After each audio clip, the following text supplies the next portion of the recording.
Oi pessoal, tudo bem?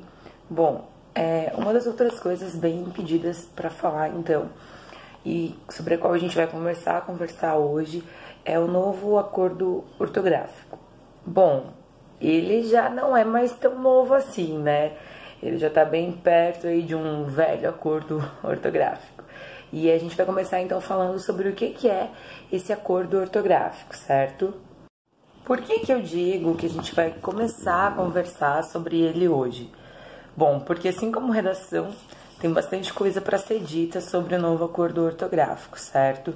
E a gente vai dividir então em sessões.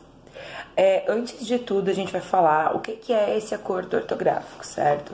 Ele é um acordo que foi assinado inicialmente em 1990 pelos países que formam a associação a comunidade, né, de países falantes da língua portuguesa, entre os quais está o Brasil, Portugal, Angola, Cabo Verde, Guiné-Bissau, São Tomé e Príncipe, Timor-Leste e Moçambique. Acho que eu não repeti nenhum e acho que eu não esqueci de ninguém também, certo? Bom, então, essa ideia do acordo ortográfico inicial foi uma tentativa de unificar como é escrita e padronizar a língua portuguesa, visando o melhor entendimento entre aqueles que são seus falantes, certo? E cada país estabeleceu um prazo para normatizar essas regras e finalizar os procedimentos nos seus territórios. O Brasil, inicialmente, pediu o prazo de 2013. O novo acordo ortográfico passaria a valer a partir de janeiro de 2013.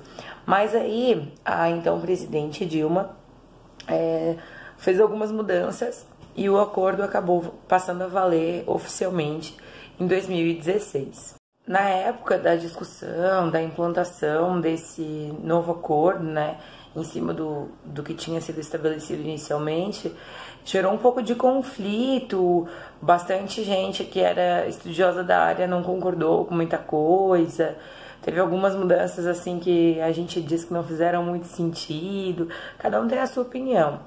Para alguns que nem chegaram a conhecer muito bem como que era antes, não ficou tão difícil agora, mas para quem já era acostumado com a língua como era, foi um processo de adaptação assim bem demorado e até hoje ainda, eu digo por experiência própria, é um pouco confuso, né? É um pouco abstrato, às vezes a gente se confunde na escrita. Ai, tem acento ou não tem? Tem hífen ou não tem, certo? Então, ainda é um assunto que muita gente tem bastante dúvida. Então vamos começar a falar sobre o que realmente mudou a partir desse novo acordo ortográfico, certo? Com o novo acordo, o nosso alfabeto antes tinha 23 letras.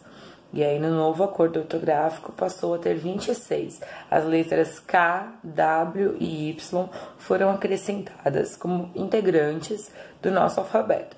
O que não significa que palavras como quilo ou quilômetros passariam a ser escritas com a letra K no início, tá?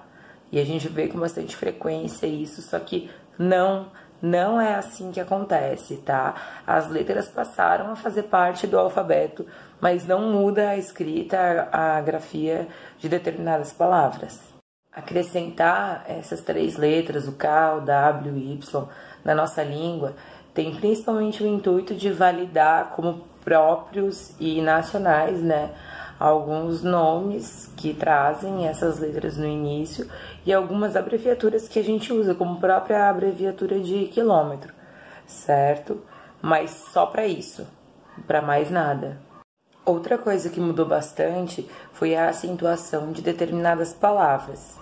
Um dos acentos, um dos usos que caiu e que, por um lado, facilitou bastante foi o uso do trema.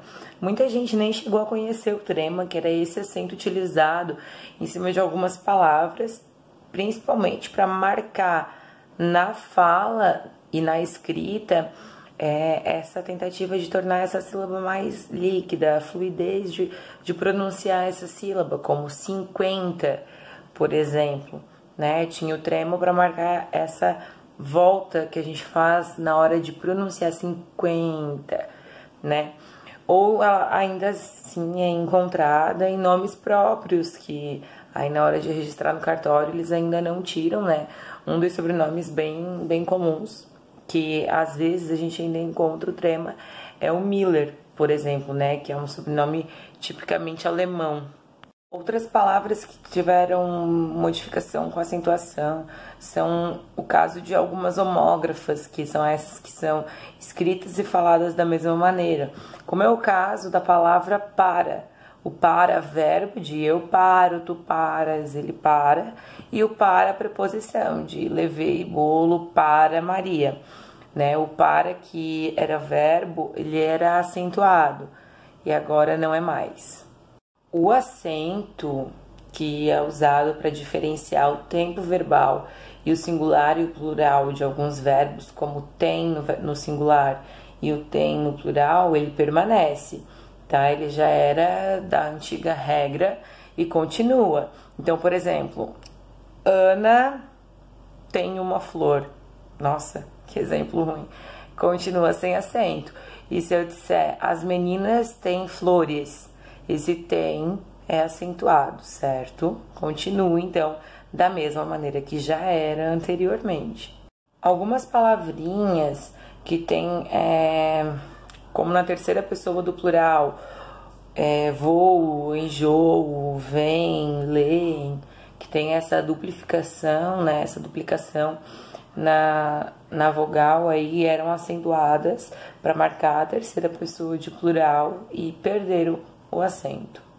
E aí as palavrinhas que têm ditongo aberto, ei e oi, também perderam a acentuação, né? Como Android, por exemplo, era acentuado. Ou como alcateia, por exemplo, também era acentuado. Então, quando a gente tem essas duas sílabas abertas, ei e oi, elas não são mais acentuadas. Isso lembrando quando elas são palavrinhas paroxítonas, tá? Só quando são paroxítonas, claro. As oxítonas, que são formadas por ditongo aberto, eu, ei e oi, continuam sendo acentuados, né? Então, no caso, chapéu, papéis, heróis, continuam recebendo acento. As paroxítonas, que tem a letra I e a letra U aparecendo tônica depois de um ditongo, elas perdem o acento. O que quer dizer uma letra tônica? Ela naturalmente já é pronunciada como se ela possuísse um acento. Então, por exemplo, feiura era uma palavra acentuada, agora não é mais.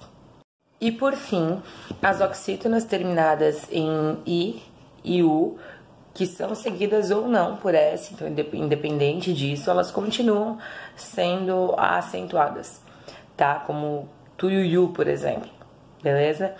A gente vai parar por aqui então, porque eu acho que a acentuação é bastante complexo, a gente precisa entender bem isso, relembrar o que é uma oxítona, uma paroxítona, uma proparoxítona, pra gente conseguir assimilar se vai acento, se não vai acento, se é isso mesmo, se eu entendi, tá? E aí no próximo vídeo que a gente falar sobre acordo ortográfico, falaremos sobre o uso do tão temido hífen.